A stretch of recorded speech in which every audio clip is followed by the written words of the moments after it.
All right, welcome back. Welcome back. All right, so in news that just keeps rolling, the Rugby Championships are obviously happening right now. The final round is going on. I think it's been said in it ad nauseum. Argentina has been the surprise breakthrough this year. Argentina rugby absolutely demolished Australia 67-27 last week. I don't care what they played in the first rotation of the game they did in Argentina. It's that one that's the one that matters most. On the other half of it, you see the Springboks have completely dominated the All Blacks at this point, going 4 straight wins. Not in just this rugby championship, but in general, 4 straight wins.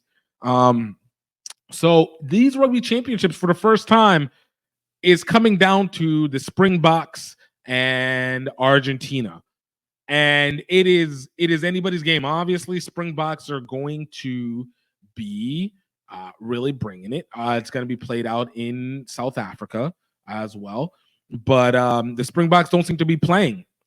But that's not what this story is about. This isn't about, oh, what are they doing in the Rugby Championships for this year. This is about what's going on in the future. And it was announced last week through Rugby Australia's president, through AU Roar, if I remember. That's the company specifically, but I received it through American Rugby.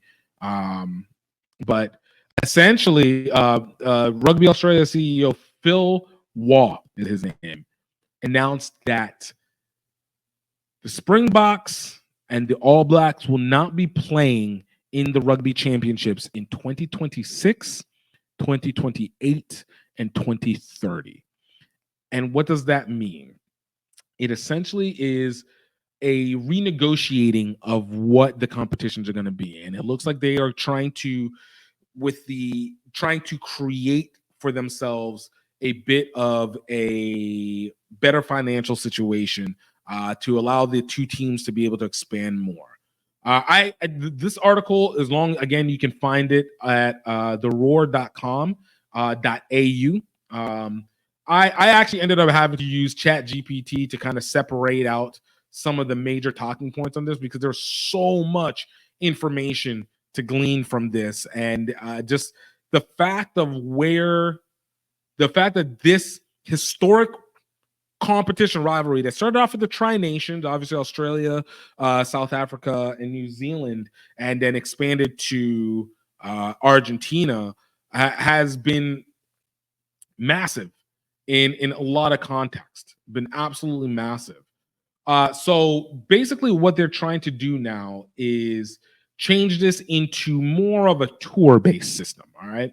So it looks like South Africa and New Zealand announced that they're going to have an 8-week greatest rugby rivalry tour that starts in 2026 and rotates between the two nations every 2 years. Hence why 2026, 2028, and 2030 are not going to have the rugby championships. In these years, essentially, they will go and have a competition against a national team. Obviously, one's national team. So, for example, New Zealand will travel to South Africa in 2026, and they will play both weekly and midweek games against URC teams, United Rugby Championship, and then conclude it with the international team. So with the Springboks, the A side. So instead of them jumping between Australia and Argentina and doing the home and away, and then going on to the next, they're trying to bring in, I think, more rights in for the URC, which big shout out to the URC on that one. Having the Stormers, the Sharks, the Hollywood Sharks, the Stormers, the Lions, the Blues, the Blue Bulls. Like that's great for that competition. And honestly, I think it actually really is must-see TV. The unfortunate part about this is that it no longer will include on those years Australia into it.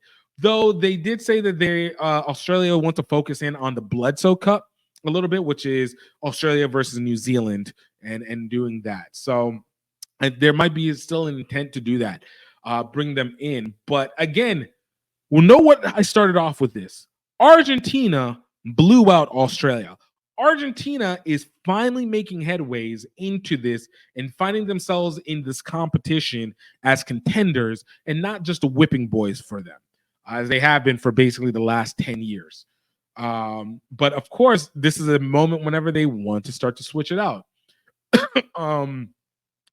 The new schedule also is included in this is a factor of the coming Nations Cup tournament that is basically like a international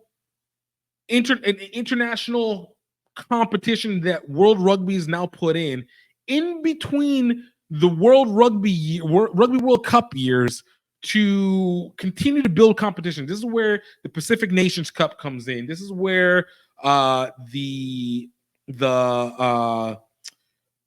it's not WXV, but basically the version of WXV for men's, where you have the tier 1s, tier 2, tier 3s teams that are competing. All this is to be able to include for that competition. We're still not even talking about the National Club Rugby World Cup that seems to be on the way as well too, and that's a conversation for another time. But it basically is just like you have this busy international schedule coming in. You have the two biggest dogs, South Africa and New Zealand, trying to move and do their own thing because, let's be honest, they have investors that they are due money and they are financially strapped and they need better TV deals. Currently, the TV deal for South Africa and I believe Australia is coming to an end in 2025. So they need to be able to get things going. But again, the odd person out in all this is Argentina. Man, never in my life did I think I'd ever defend Argentina in anything. But is Argentina. And I feel like this is particularly very, very sad because Argentina, out of those four teams, is the one team that is not a traditional powerhouse. And by that, I mean haven't been 100 years of just being in the mix. They've been up and down, but of more recently, maybe since 2007, have been, always in the middle to bottom of the top tier teams in rugby, right? Of the tier 1s. But Argentina has consistently been fighting to be able to not only prove themselves, but to be able to bring in the tier 2s and find ways to develop them. But this format almost feels like it shuts Argentina out of the competition, out of the discussion, out of the growth process, and will kind of reduce them to just maybe dealing with the Americas and maybe then occasion with an Australia and Springboks from time to time as it so fits. But it doesn't seem like there's a huge amount of issues between South Africa and Australia, one that can maintain the Nelson Mandela Challengers Cup Shield, or Australia and New Zealand wanting to maintain the Bledsoe Cup. But nobody would want to maintain whenever the little dog starts to become big. Now this is whenever you want to cut it off.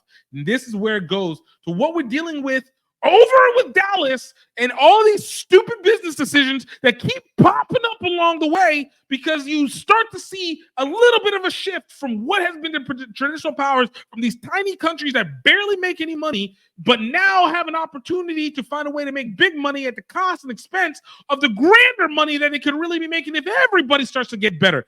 And it just continues to play this rotating game over and over and over. And it's sickening. It's sickening. But at the same time, I get it.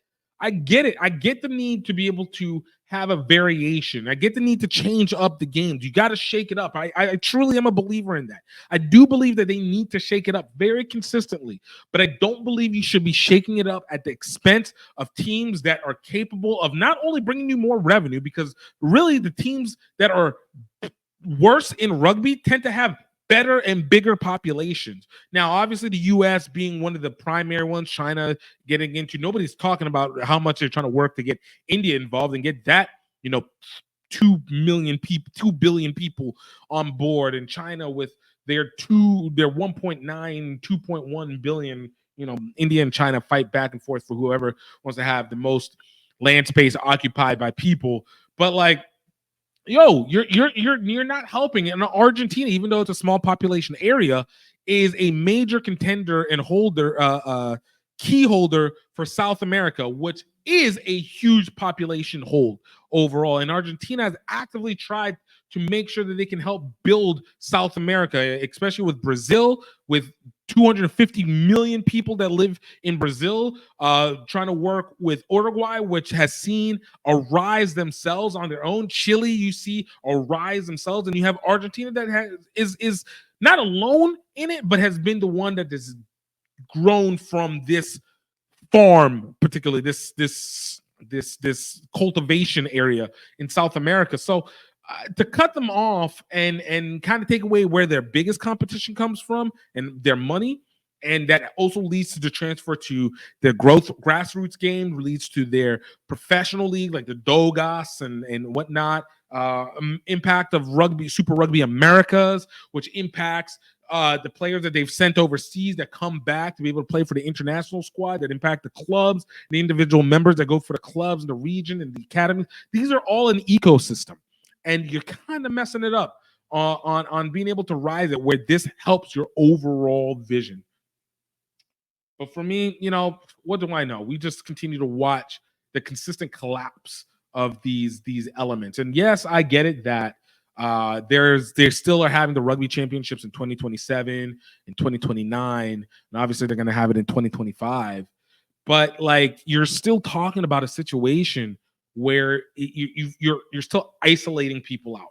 You're still isolating people out, even with the URC teams. Like, once they get their TV contract, like, what does that mean even for the rest of the Europe? Like top 14. We talked about it. We talked about this on the Rugby Odds. But even with that, like, you want to be able to see more. There's a constriction that you want, but you also want to be able to make sure that it's a constriction that's elevating people. Maybe less leagues, but the teams are able to compete more. And now the TV deals make more sense.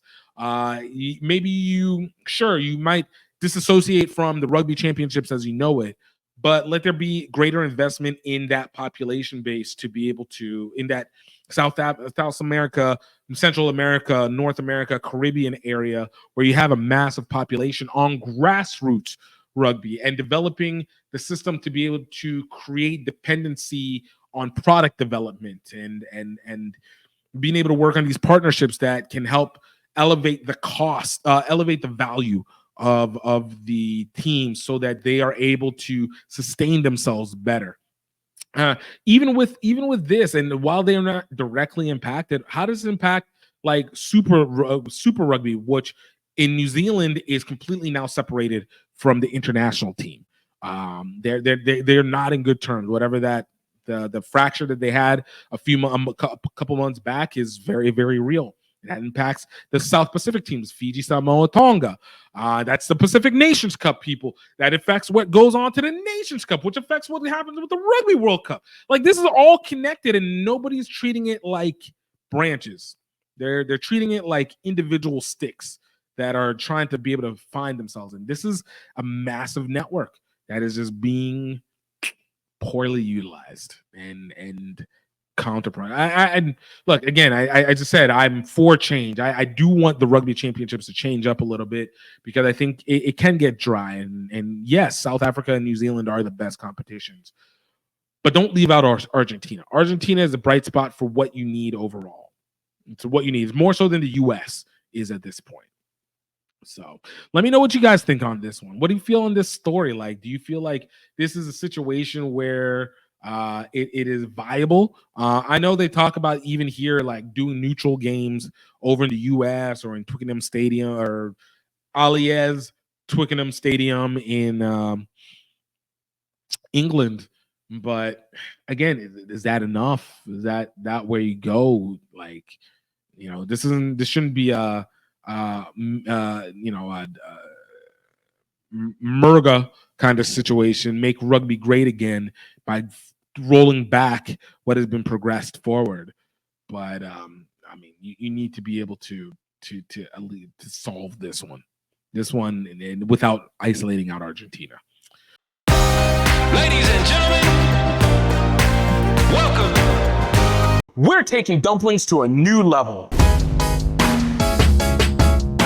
My name is Gifte Belu. I'm here with Health Enhanced Foods, and I want to introduce you to one of our most popular products, dumpling flour.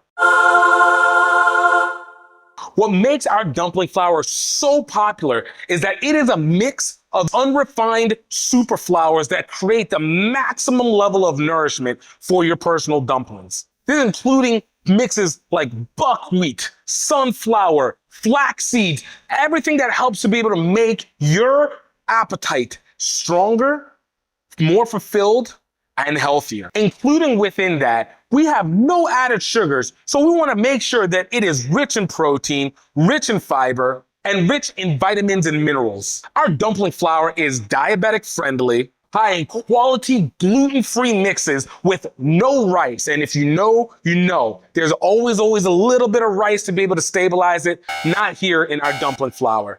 It is naturally nourishing, and of course, it's a great substitute for wheat-based dumplings. With this gluten-free dumpling, you can now make your croissants, you can make your rice dumplings, you can make your dessert dumplings. You can absolutely find this at healthenhancedfoods.com.